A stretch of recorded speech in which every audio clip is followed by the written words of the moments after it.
Hello বন্ধুরা, কেমন আছো সকলে? জামাই ষষ্ঠী উপলক্ষে কিন্তু আমাদের বাড়িতে খাওয়া দাওয়াটাও কিন্তু দ্বিতীয় পর্বতেই চলে।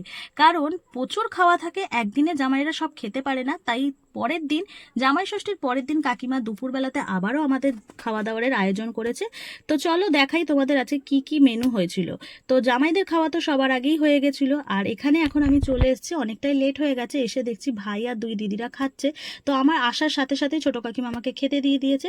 আর সবার প্রথমে ছিল গলদা চিংড়ির মালাইকারি, আর অসাধারণ হয়েছিল খেতে। তবে মালাইকারিতে কিন্তু নারকেলের দুধ ব্যবহার করেনি, করেছিল গুঁড়ো দুধ। খেতে কিন্তু দারুণ হয়েছিল। আর সেটা শেষ করতে না করতেই চলে এসছে বড় সাইজের একটা ইলিশ মাছ, ইলিশ ভাপা, সর্ষে ইলিশ, দারুণ হয়েছিল খেতে। দুটো রান্না কিন্তু ছোট কাকিমা করেছিল, খুব ভালো খেতে হয়েছিল। আর তারপর চলে এসছে একদম লাল লাল মাটন কষা, অসাধারণ ছিল খেতে। আর আমার যেটা খুব পছন্দ সেটা হলো খাসির মেটে, সেটা কিন্তু আমার পাতে পড়েছিল।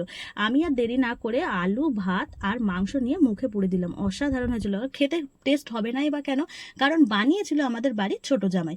তো খাওয়া দাওয়া তো এখন দারুণ জমিয়ে খেলাম, খাওয়া দাওয়া শেষ হয়ে গেছে। নিচে এসে দেখলাম বোন একদম রেডি, কারণ বোন চলে যাবে আজকে বাড়িতে, যেহেতু ওর শাশুড়ি মাও এসেছিল আর অনেকটা দূর ওর বাড়িতে, তাই শাশুড়ি মাকে নিয়ে ও বেরিয়ে পড়লো সবার আগেই। তো বন্ধুরা, কেমন লাগলো আজকে আমার খাওয়া দাওয়া? তোমরা কিভাবে এনজয় করলে অবশ্যই জানিও। দেখা হচ্ছে অন্য ভিডিওতে, আজকের মতন এখানে শেষ করলাম, টাটা।